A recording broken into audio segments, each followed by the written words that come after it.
Hoje vamos continuar tratando da questão da espiritualidade, né? Nós estamos trabalhando esse tema já há alguns encontros, né? Fizemos primeiro a definição da espiritualidade, depois nós fizemos a comparação da espiritualidade com as religiões, mostramos que não é a mesma coisa.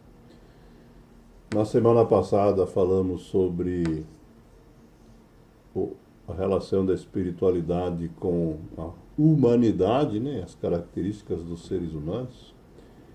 E vamos hoje usar aí algumas frases de autores que tratam a relação entre a espiritualidade e o materialismo e com a arte.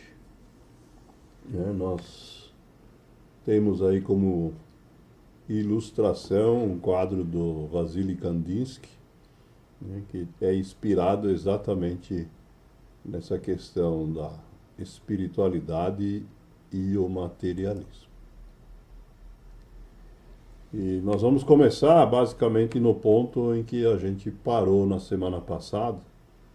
Na semana passada nós terminamos justamente lembrando, né, que a espiritualidade, da forma como a gente entende, ela não nos tira do mundo real, né? Não nos remove do mundo prático, mas como diz a frase desse padre holandês, o Henri Nouwen, a vida espiritual nos leva mais fundo nele.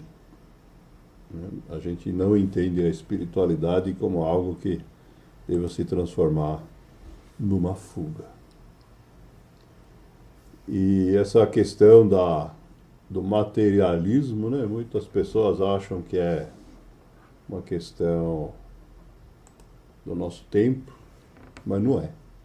Aristóteles já disse, né, que a felicidade não se encontra nos bens exteriores. A felicidade é algo que a gente tem que encontrar dentro da gente.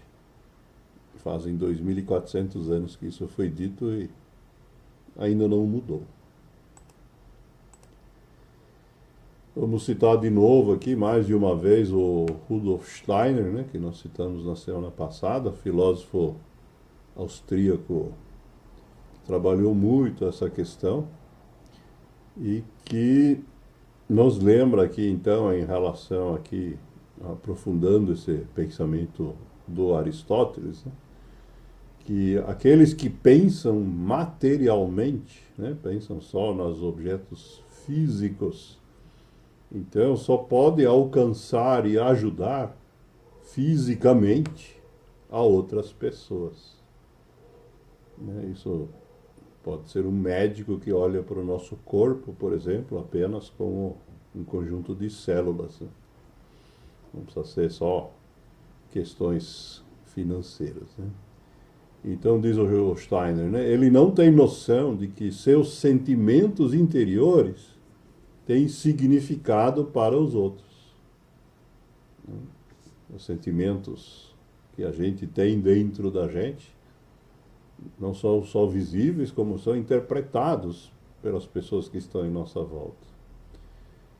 Então, diz ele que essa relação representa um conjunto de laços que são invisíveis à visão física,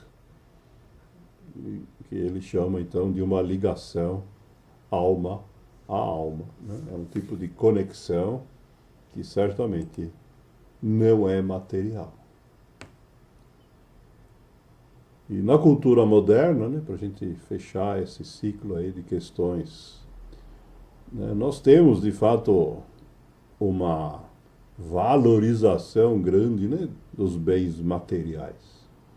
A cultura que é propalada aí pela publicidade, por exemplo, trabalha muito essa questão.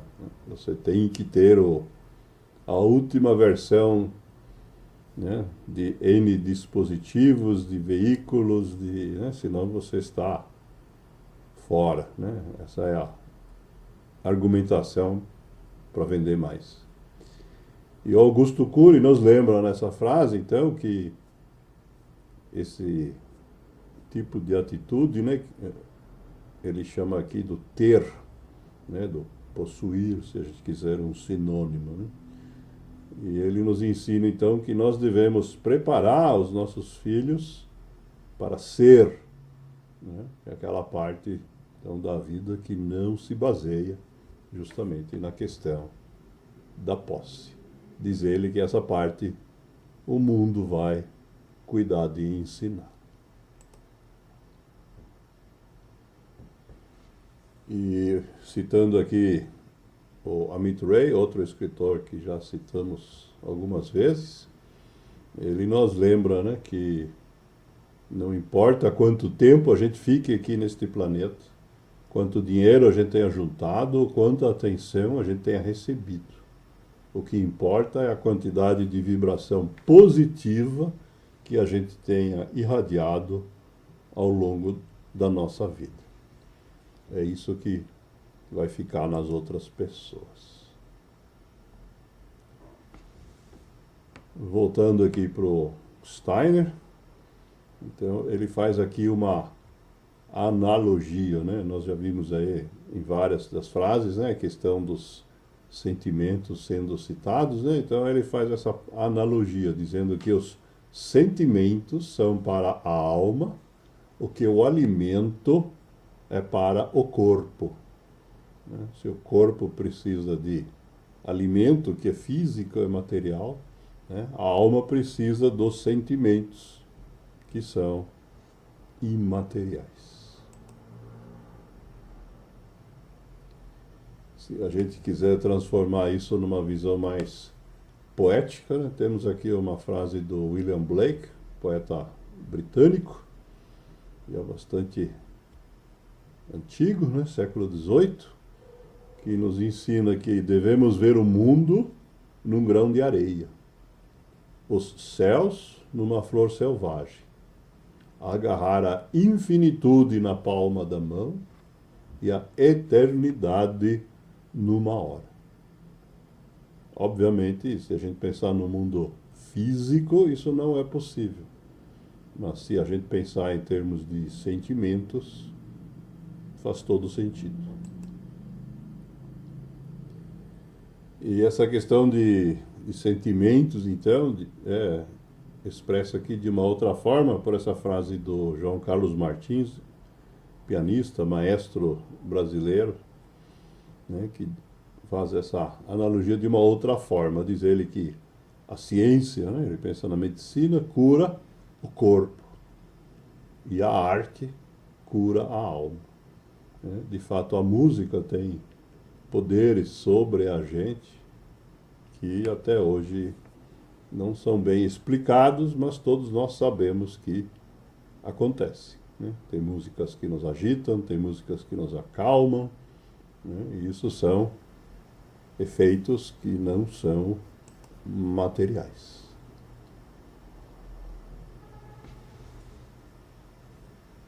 Mais uma explicação do Steiner aqui, para a gente ir concluindo, né? Diz assim: assim como no corpo, olhos e ouvidos se desenvolvem como órgãos de percepção, como sentidos para processos corporais, né? Então, isso é uma coisa importante, né? Ele lembra a gente que nossos olhos, os nossos ouvidos servem para a gente captar o mundo físico. Né? Já diz ele, o homem também desenvolve em si mesmo a alma e os órgãos espirituais de percepção, por meio dos quais esses mundos se abrem para ele. Então ele diz, se a gente não tiver esses sentidos abertos, essa parte, né, esses mundos ficam escuros e silenciosos. Da mesma forma como o mundo físico é escuro e silencioso, para aquelas pessoas que não têm olhos, são cegos, né? Ou que não têm ouvidos, são surdos, né? Veem a vida de uma forma muito limitada. Né? Essa analogia que ele faz para a gente.